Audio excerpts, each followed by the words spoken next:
Tonight, Jack Letts is accused of fighting for ISIS. Now the man dubbed Jihadi Jack is officially Canada's problem. The British government strips the dual citizen of his UK passport, and his Canadian father tells CBC News he wants him to come here. We are afraid that every time is the last time we can come out for protests. No sign of a slowdown. After 11 weeks of pro-democracy protests, more than 1 million people hit the streets of Hong Kong. And how the protests are dividing families here in Canada. And Ottawa kicks off Pride with a big announcement. I'm very proud to be living in a city with an openly gay mayor. Ottawa Mayor Jim Watson steps out of the closet, but safety fears dominate the weekend after a family event is crashed by protesters. We are here to celebrate love. We are here to celebrate Pride. Just the latest city to ramp up Pride security this summer. This is the National.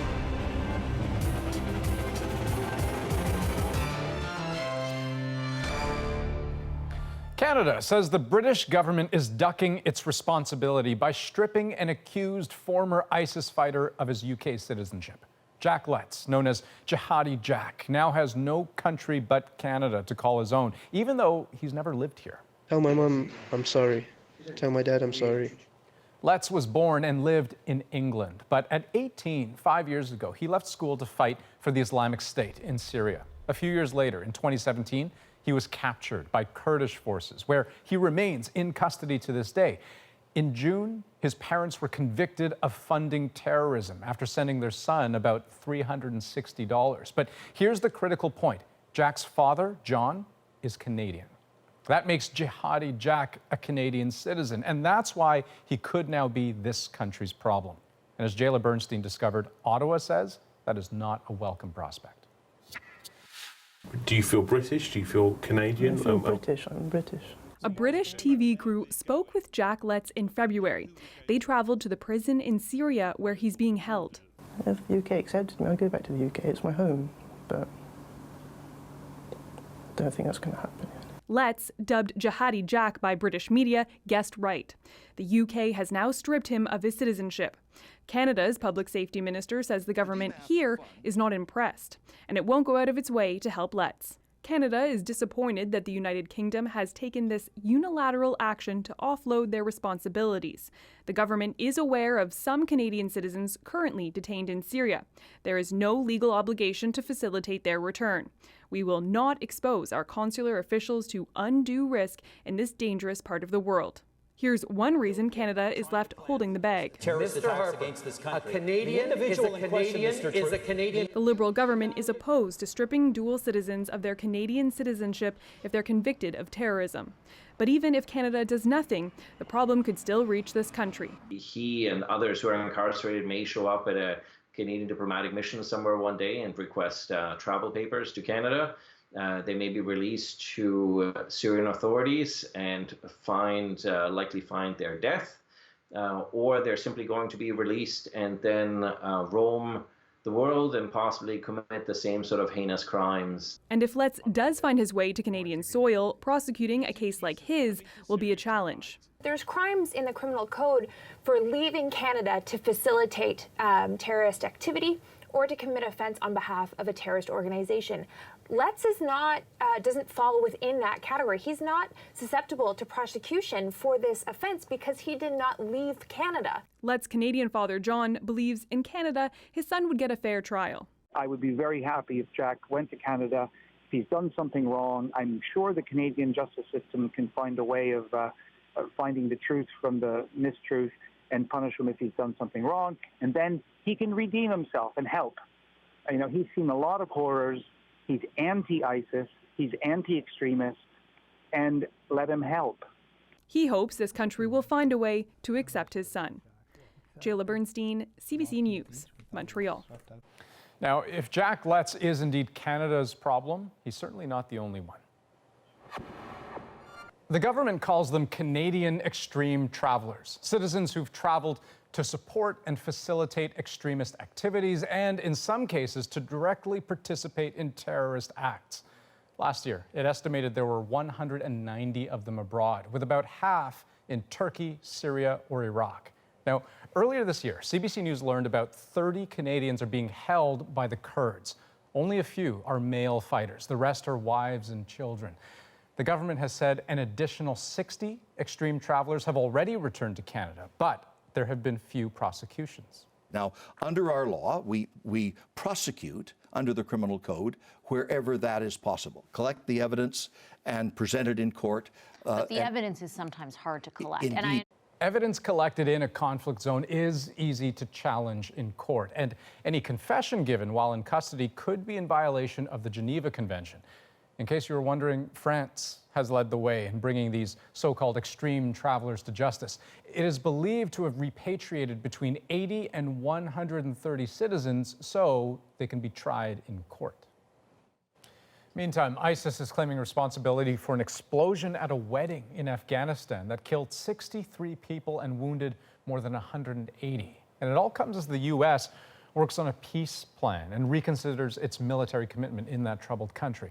CBC's Paul Hunter has more. It's the sickeningly bloodied, sadly familiar evidence of the latest violence in Afghanistan.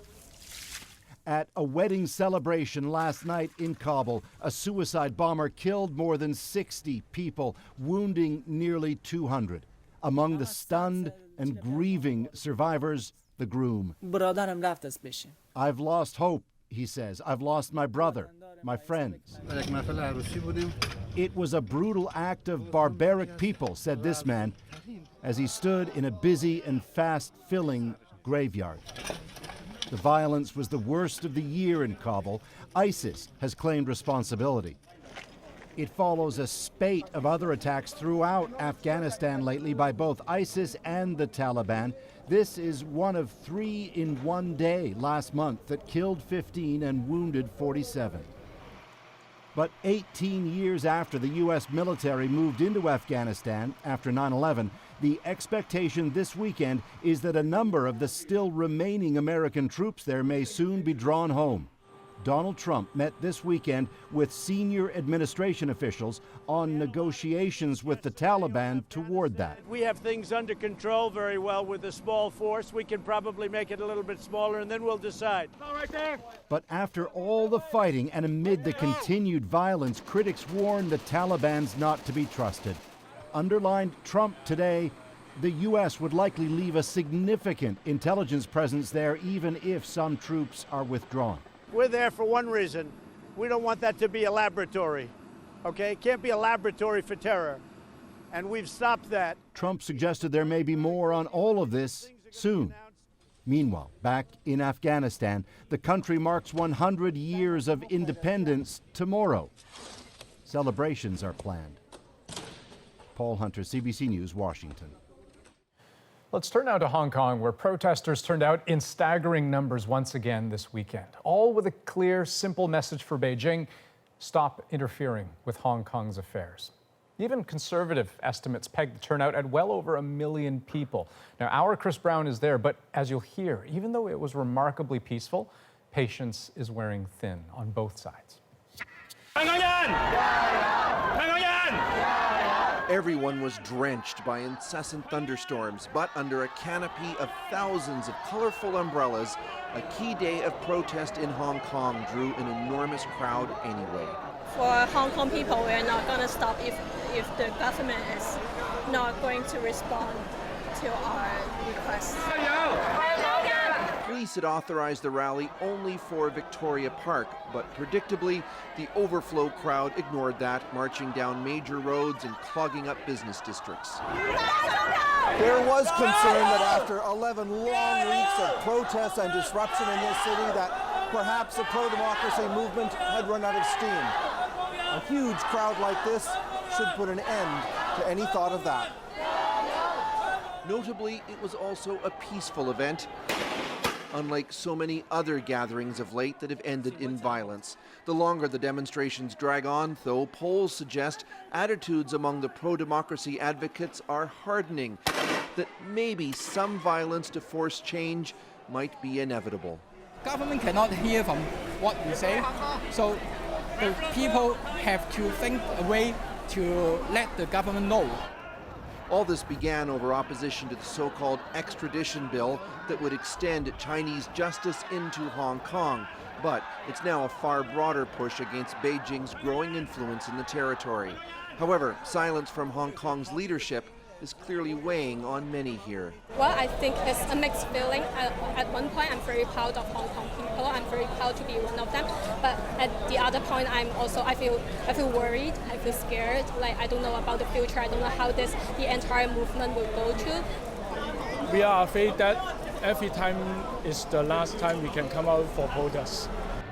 7 hours after it began, the enormous crowd was still marching, egged on by little Hicks Chang, just 4 years old, and summing up the feelings of so many here with his chants, Hong Kong people fighting. And right now, the streets are clear and the sun is up in Hong Kong, where it's Monday morning. So, Chris, you were out there in the rain yesterday for hours. Tell me what stood out for you the most. Well, so many remarkable things. Among them was just how pleased people seemed to be to see foreign journalists. Obviously, you could see how packed in everyone was, but when we had to come through with heavy gear, people saw that and they literally parted so we could get by. And in many cases, people were just handing us umbrellas as well. And I think that speaks as well to how keen people are that the rest of the world see what's going on here, Andrew. Yeah, the world is watching. So what comes next?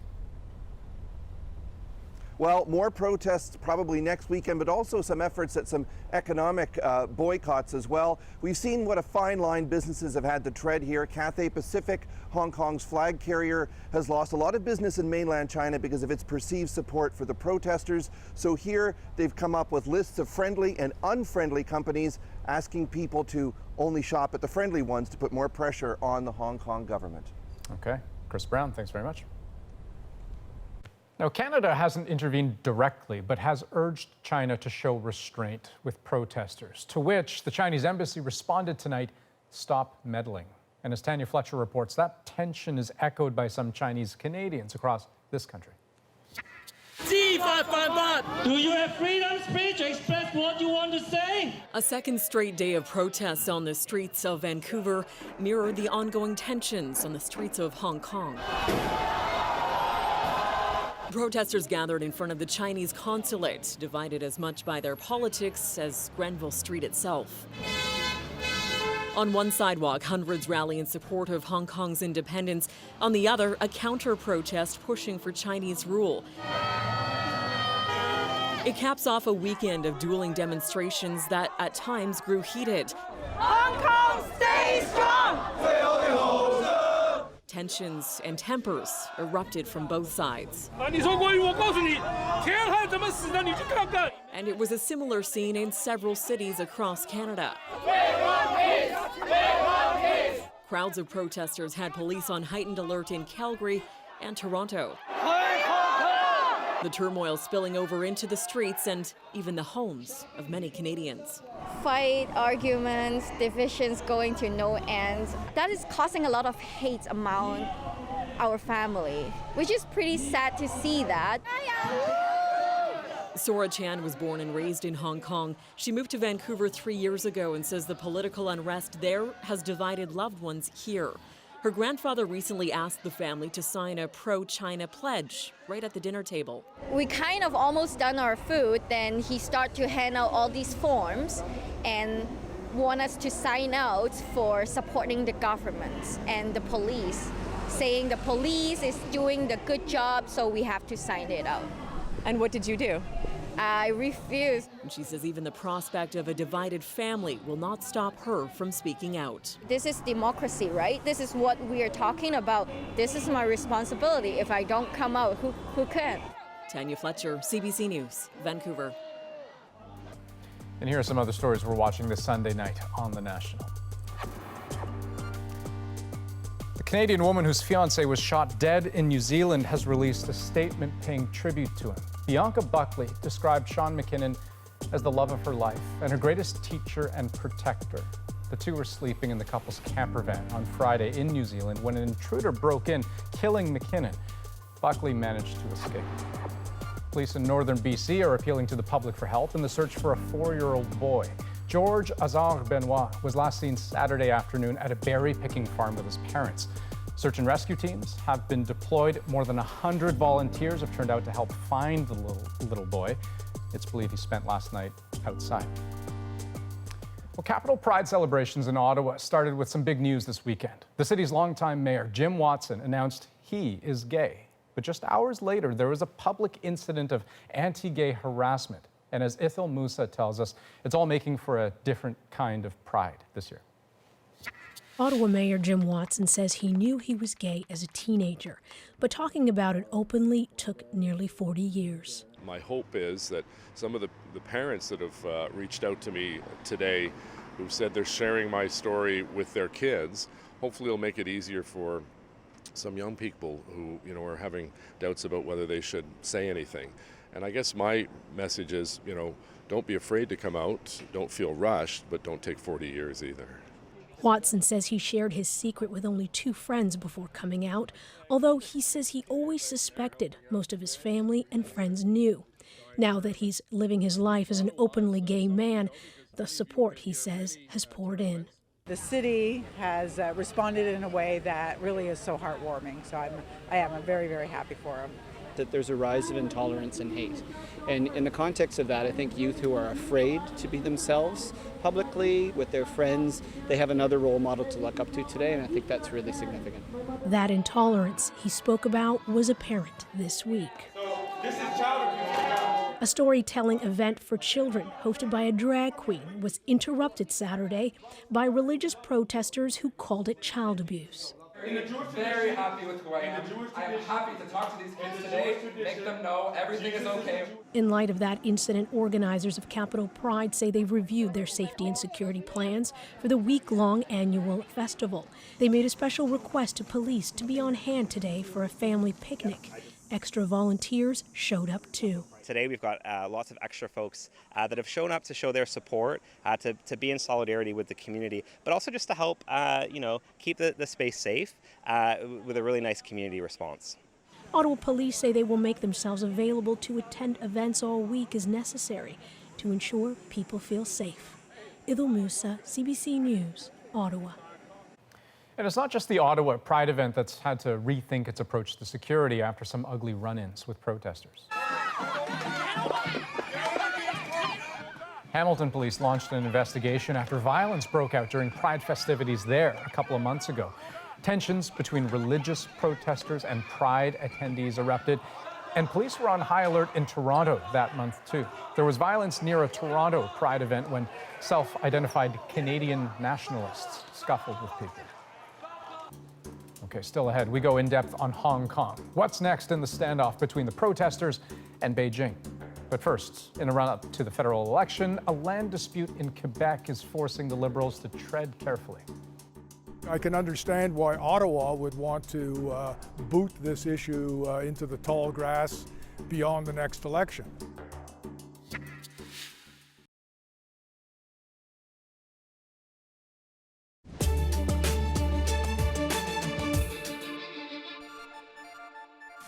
Tomorrow will mark 9 weeks until Election Day across Canada. But today, some party leaders were making themselves very visible at Montreal's Pride Parade, with the Liberals, NDP, and Greens represented.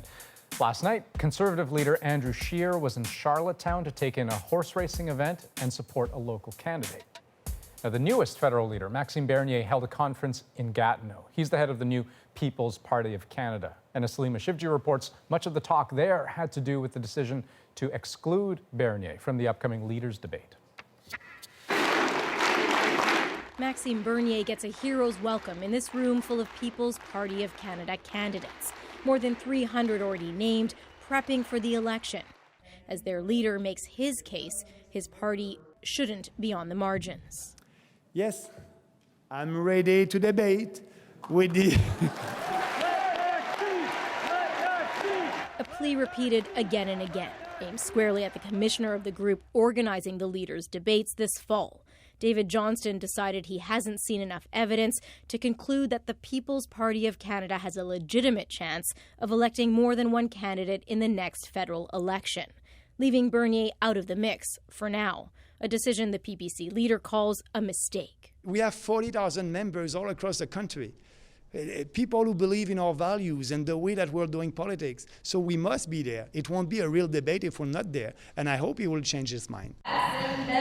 Hope is what Bernier's counting on, along with his argument that the commission shouldn't be relying on polls as much as political context.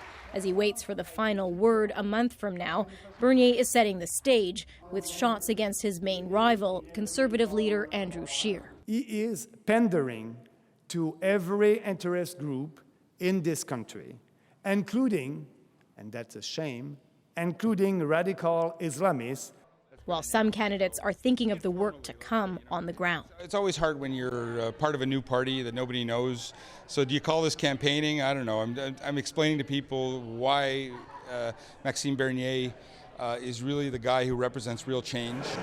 That challenge is reflected in the polls that show party support hovering around 3%. Bernier has a long way to go to raise his profile and get Canadians to remember his party's name. Salima Shivji, CBC News, Gatineau, Quebec. Now, over the course of the campaign, we'll take you to different parts of the country to hear about the different things people care about, from riding to riding. And tonight, we drill down into a Quebec riding with a unique issue. It involves a long-standing land dispute between the village of Oka and the neighboring Mohawk community. And the way in which the governing Liberals handle that could have a big impact on Election Day. Olivia Stefanovic explains. The message from the top of the hill that separates these two communities is loud and clear. Nearly 3 decades after an armed standoff, sparked by the village's plans to expand a golf course on top of the Mohawks of Gonasadage Cemetery, the struggle over land rights continues. This is what we have left. That's it out of all this? Yep, that's all. That's all that's left. This time, a new chief is working with Ottawa after a local developer offered to give part of the disputed territory back to the community. But the plan is facing opposition from Oka's mayor. He's afraid that he's going to be surrounded by Mohawks, which is extremely racist. And the mayor is calling on the federal government to bring him into consultations. I think they're taking a more cautious approach because it's a highly explosive situation. If you get too involved, it blows. If you don't get involved enough, it blows. I can understand why Ottawa would want to boot this issue into the tall grass beyond the next election. Norman Spector was a key advisor with the Mulroney government during the original Oka crisis, who says there's political gain to be made here for the Liberals. Spector says they have to tread carefully if they want to win this riding over the Bloc Québécois, in a province that could play a deciding role come October. It's fair to say that without strong support in Quebec, it's almost unimaginable that Mr. Trudeau could be returned with a majority government. Still, the government insists partisanship is not a factor. This is a process that has been going on for years. This is about getting a relationship right, not about getting people to vote. Mark Miller is Ottawa's liaison and knows firsthand how complex the situation is. We can talk about legal complexity, but there's a social, cultural, and economic complexity to this, and layer on top of that levels of government, provincial and federal, which, let's be honest, have failed in the past 30 years. I love this land. I hate to see how it's being abused. The people of Gonasadage say they just want their rights respected. This should be an example of reconciliation, and it's not. And that could tip the balance this fall. Olivia Stefanovic, CBC News, Gonasadage. And still ahead on The National, what are the options to end the mass demonstrations in Hong Kong? We'll go in depth with that very question. Plus, overworked and under stress, how we've let careers dominate and determine our lives. And later, why you should never get too close to a glacier. We survived, but that was insane. We are soaking wet.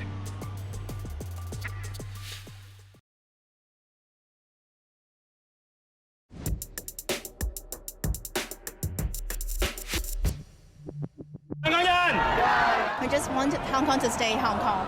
we are not demanding for something else or something extra. Turning back to one of our top stories tonight, another massive pro-democracy demonstration in Hong Kong this weekend. Even conservative estimates put the turnout at more than 1 million people. For 11 weeks now, protesters have marched against Beijing's growing influence in Hong Kong's affairs, but not everyone in the city supports the movement. There have been pro-Beijing rallies as well, and many locals, including frustrated business owners, just want order restored. Even if I had to close my shop, I support the police, she says. Meanwhile, Beijing's presence is powerful and growing. Chinese troops have been running drills in neighboring Shenzhen for days now. So the stakes are clearly high for both the protesters and for Beijing. And just think how precarious it all is. One major incident, even a misunderstanding, could push things to a dangerous edge. So where do things go from here? Well, let's take a look at the situation from both sides. Joining me now, we have Andrea Chun, a lawyer and a media commentator. We also have Wenran Jiang, a China expert and professor at the University of British Columbia's School of Public Policy and Global Affairs. Thanks to both of you for being here. Andrea, I'll start with you, and let's talk about the crowd size, first of all, because by all accounts, I mean, the estimates are all over the map, but it was a large crowd. What does that tell you? The huge crowd, well over 1 million, I'm positive of that, tells me that even though there's been so much talks of violent behavior in the last few weeks, public opinion is solidly behind these 5 demands, and protesters can actually go on the street and demonstrate that they want something peacefully, rationally, and without violence. So it tells me this is a critical point in turn of events in this whole movement. Right, and perhaps that their momentum has continued. Absolutely. Given that this has gone on for so long. Wenran, I mean, what does that tell you? But also, I mean, if you could talk about the behavior of both sides, right? The behavior of the protests, that this unfolded relatively peacefully, but also the police response to it. I think we have, last week, the violence play out sent a bad signal not only to Hong Kong people and also around the world. Both sides are reflecting. Not only, as Andrea said, protesters are more peaceful, constrained, but the police have reflected on themselves maybe more of a less confrontational approach. Hong Kong police is highly trained. If things not out of hands, they should be able to handle that. At the same time, we also have Saturday big rally calling for unity. Some people call them pro-Chinese government. I think those are also Hong Kong ordinary people are coming to say one message: don't get out of hands and protest peacefully. But what would you say then is China, mainland China's long-term strategy? I mean, I can't imagine that they would be content to have this situation unfold for even longer than it has already. I think so far the Chinese central government has shown some constraints. They're not saying they're not prepared for any further violence. They're showing a force by the border city of Shenzhen, anti-police gears, anti-riot gears and all that. But at the same time, I don't think they're ready to just rule in the troops. That's very unwise. I'm pretty sure things are not out of control, especially in this weekend's demonstration showed there's no excuse for the Chinese government to do anything other than wait it out. So therefore, the long-term strategy, I think for them, is probably just to wait and see. Right. So then, Andrea, I think it raises the question, who is exerting more pressure on whom? I don't agree with everything that Professor Jiang has said, because I think China has come out, their spokesman has used the word like terrorism or revolution, et cetera. But I think the protesters have successfully not be violent today, and therefore there's no excuse or grounds for China to move in. And that's very, very important in this demand for all the 5 demands of the protesters. Sure, but what is the protesters' end game here? Because, I mean, you mentioned the 5 demands, right? But we've seen protests like this, and not just Chinese or Hong Kong protests, but we've seen protests all around the world that have fizzled out, that have fallen short of the goal. And so is it realistic to think that they can force change? Whether it's realistic or not, I think Hong Kong people are determined this time to keep on fighting. Whether the end will be achieved soon, as some would say, it might take months, if not years. Now, there's also talk that China would like this quelled by October 1st, which is the 70th anniversary of the birth of modern regime. Right. Now, having said all of that, I think right now we're at a very critical juncture because the protests have turned peaceful. So now, the ball is in whose court? What are they going to do? I think this might continue, and therefore China has a couple of choices. Opinions did not turn. If protests do not turn violent, there's no reason to use excessive force or even come in. Therefore, are they really going to back down? The easiest demand to give in would be to institutionalize a public inquiry. The second might be to sacrifice Carrie Lam, the chief executive. Now, if both sides don't blink, I don't think this situation is going to resolve on its own or fizzle out. I just don't see that with over 1 million people out. I just don't see that. Winran, I'll give you the last word, and the question is, how does this end? The likeliest outcome in your mind? Well, the likely end for the mainland side, I see as long as no violent escalation is better. I think for Hong Kong protesters, the more important question is, what is the end game here? How do you achieve the goals you want to achieve without triggering a violent crackdown, potentially, by either Hong Kong authorities or the Chinese state? I think that is a very tricky question. I do not see the routes forward should be something like 30 years ago in Tiananmen. This should be more played out by civil society, dialogue, and peaceful protest. And I think China should compromise in some ways to give into the demand of the civil society in Hong Kong. And that, I think, is good for keeping the one country, two systems so far has worked and make it continue to work. Okay, well, we have some divergent opinions here, but fascinating and insightful ones as well. Thank you both for being here. Thank you. Thank you. And just ahead, work in the 21st century. How we think about our jobs can make that burnout feeling even worse. And my problem with saying work hard and you'll be successful is that when you flip it, what you're really telling people, if you're not successful, then you must not be working hard enough. A conversation with best-selling author Rahaf Harfouch on the trouble with the need to succeed.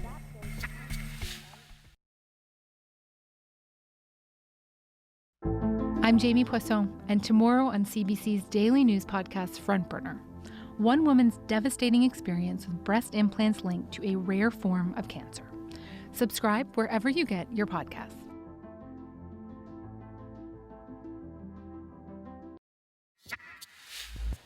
Well, it may be painful to admit, but summer is winding down. Soon it'll be back to school, back to work, back to stress. And for a growing number of Canadians, back to potential burnout. From the corporate tower to the factory to the home office, no matter where you might work, burnout has become a serious health issue. So much so that the World Health Organization added burnout to its international classification of diseases this past spring. But can it be managed? Well, back in April, I sat down with a leading Canadian author and expert who believes we can take back control.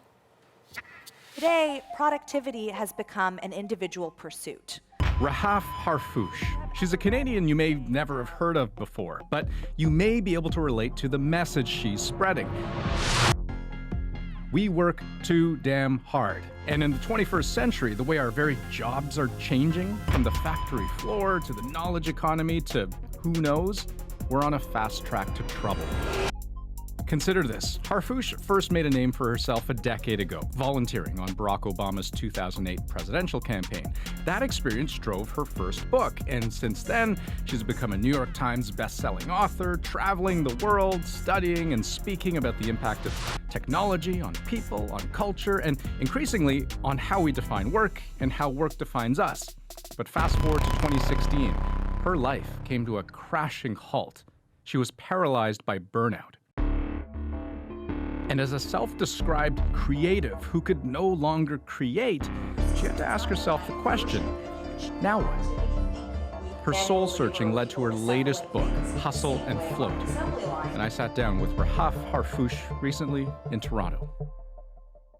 Rahaf, very nice to have this chance to chat with you. I'm so excited to be here. So what was it then? I mean, you talk about kind of hitting that breaking point. In the moment, I mean, as you were overworking did you know? Did you realize it was unhealthy, that it was having a harmful impact on you? For a large part of my working life, it was very much focused around this idea that I had to do more and more and more and more in order to reach this success. And for me, what ended up happening was I ended up overworking and then having and suffering from severe health setbacks, burnout, insomnia, not being able to eat, not being able to sleep, losing my hair. And once you hit that physical wall, you're like, okay, well, clearly this strategy of I'm going to outwork everyone else by doing it harder and longer, that's not getting me closer to where I want to go. And more than that, it's risking everything that's important to me, which is not only my mental and emotional and physical well-being, but my ability to generate ideas that I need to do to keep paying my rent and to keep being able to work. So part of arriving at the point that I think you've arrived at, I think is summed up in the title of the book, which is Hustle and Float. Mm-hmm. Can you first explain what that means? So hustle and float is a term that I heard from a family friend who is a river guide. It's a whitewater rafting term, and it's used to describe the perfect trip. So the perfect whitewater rafting trip has two parts. There's the part where you hustle, where there's rapids, and you have to paddle as hard as you can to navigate and to make, avoid obstacles and to get to where you want to go. But then there's an equally important part of the trip where you lift your paddles out of the water and you let the river do the work, and the river carries you. And if you have too much hustle, you'll get exhausted, you'll make mistakes, which is quite dangerous. If you have too much float, it's boring, and then you don't really have any control in where you go and where you end up. And I think for creative professionals, that is the perfect way to describe how we need to work and how we can be creative. Right, and so that's perhaps my next question. Who particularly should be hustling and floating? I mean, I think all of us. In the book, I've used the word productive creative as a term because I think that the majority of people today that work in knowledge economies, whether you're an accountant or a lawyer or a banker or a teacher or a journalist or a writer or a strategist, we're all being paid to be creative at work. Now that's something that it's a skill set that we are being financially compensated for. So that means that we need to start looking at how to design systems that enable us to do the best quality level of work, knowing that historically all of the systems that we are forced into actually come from Industrial Revolution era type thinking, meaning it was designed for a type of work that we don't do anymore. So, but explain that for me. I mean, the tension between being creative and being productive. What's interesting is that when you look at how management thinking developed over time, it came really on the floor of factories, and it came around this idea of productivity as linked to continuous output. You went onto the assembly line, you did X amount of widgets in your 8-hour shift, and every single day at the end of the day you had the same amount of product that you were responsible for producing. And that's how it was for a long time. With knowledge work, we don't produce widgets, we don't produce cars on assembly line. I can't say to you, how many ideas are you going to get done? How many ideas are you going to produce in an 8-hour day? It just doesn't work like that. But those were the best systems that we had to manage people, so we kind of took these complex creative tasks, we shoved them into systems that were designed for a completely different type of work. So suddenly, you have this expectation where you have to be productive being continuous output, productive being you have to justify every minute of your working day. You're in a call, you're in a meeting, you're doing the work, and anything that wasn't considered under the umbrella of productivity was frowned upon. If you are taking a coffee break, if you're out for a walk, if your manager doesn't see you sitting at your desk from that 9 to 5, it's considered a waste of time. But what we now know about how the brain works, we need those breaks, and that needs to be considered a part of the process and not a diversion from the end goal. So working hard isn't necessarily working smart, but how does that square with some of the biggest success stories of our time? Steve Jobs, a 14-hour workday, just a normal day. Elon Musk making his bed literally on the factory floor. Bill Gates, Oprah, all icons of a superhuman work ethic. And the number one lesson I could offer you where your work is concerned is this: become so skilled, so vigilant, so flat out fantastic at what you do that your talent cannot be dismissed. Regardless of how they get it done, I think most people, the science shows, is that burnout is a real thing and that these models of sustained overwork over a long period of time will catch up with you. There will be people who have heart attacks. You will have depression and anxiety. You will suffer the consequences if you burn out. Burnout is a real physical thing. So I think that it's very misleading to look at these people and say that, oh, well, like, overwork works, they had it done, because I often think the media only shows us one part of the picture. I mean, I go back to the example in the book of Beyonce, where you look at Beyonce and you look at everything that she's accomplished: wealth, fame, power, right? But she herself was so burnt out in 2011 that she had to take an entire year off. And I think many times we talk about the light part, like the very exciting part. We don't talk about the shadows, because when you look at the percentage of articles that were written about her, there was like so many that were written about her work ethic, so many that were written about how hard she works, how long she works, very few that were written about the fact that she had to take an entire year off to physically and mentally recover. But I feel like there must be a whole subset of people who kind of wear that as a badge of honor too, right? They derive a sense of pride from the fact that they're working so hard. And this is what's the really fascinating thing, is that culturally, the rituals that we've developed around how we talk about work and around how we link our importance to how hard we work, not even just the job that we do, that's not even important enough anymore. It's like not just the job that we do, but how hard and we work at it. That goes counter to all of the actual things we need to do to be healthy and to be more creatively prosperous. Like when you say that, I'm thinking, you know, when you go to a party, what's the first question you ask someone? What do you do? What do you do? And so is that, I mean, so to what extent then have our identities become so intertwined with work? I mean, you are what you do. I mean, is that kind of what you're getting at here? Most people are working for the majority of their day. So of course that's going to be the thing that you fall back on when you consider your identity and who you are, because many people at the end of a long day don't have the energy or the time to be able to develop all of these other different parts of their identity, because they're tired, because they're working 80-hour work weeks. So to someone like Oprah, who says, work hard and success will come, you would say? And my problem with saying work hard and you'll be successful is that when you flip it, what you're really telling people, if you're not successful, then you must not be working hard enough. And I think that's a very sad message, a very dangerous message, because a lot of people, there are people in this country that will work 3 part-time jobs just to make ends meet. Are they not working hard enough? There are people who will, you know, who on top of working a full-time job have aging parents to take care of, have you know, family obligations, have kids to raise, have all these other things that they have to do. Should they be working harder at their jobs and ignoring all these other responsibilities? To me, this is just a fundamental need to redefine what success is going to look like in a way that's a bit more sustainable, a bit more compassionate.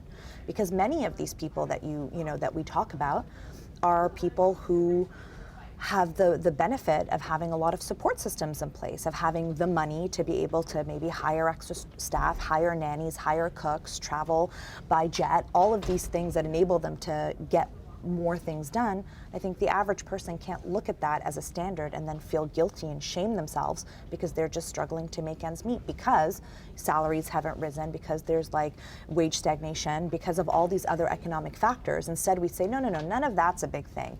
You should really be working harder. I saw something on Instagram the other day that said, if you're not going where you want to be in your life, have you considered what you're doing between 7 p.m. and 12 a.m.? This is the narrative that I want to fight against. Not working hard, not dreaming big, not sacrificing some things to build important things, but about this idea of what success looks like and what is required for us to get there. I think there's definitely room for improvement. I think that's a good point to wrap the interview. Rahaf, really nice to talk to you. Thank Thanks you so much. And just ahead, 2 kayakers have an unexpected close encounter in Alaska. Maybe a little too close. Holy oh my God, we're lucky to be alive right now. What happened in our moment?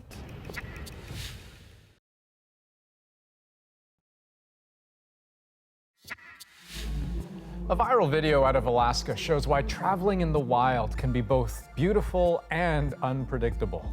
Andrew Hooper and Josh Bastier are 2 friends who wanted to see some spectacular but remote glaciers. Now, to get there, they traveled by float plane, by train, and finally by inflatable kayak. And what happened next is tonight's moment.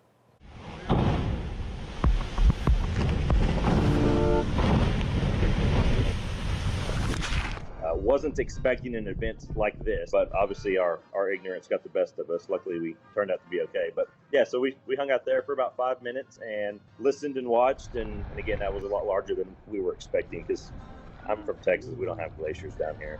I got hit in the hand and in the ribs, but other than that, I was okay. As soon as it dropped, before the splash started hitting, I was like, okay, this is going to be interesting. And then once the splash started going towards our faces, I was scared. I thought it was over. We didn't know what to expect. Once it exploded, I didn't realize how big it was going to get. I would say an 8-foot wave. It was big enough to make me want to turn around.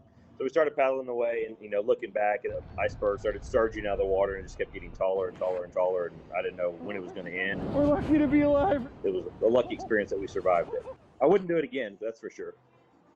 And I gotta say, the first time I watched that video, I actually thought to myself, it just seems like a little bit of water splashing at them. But again, those are chunks of ice flying at them at very high speeds, and think of how cold that water is.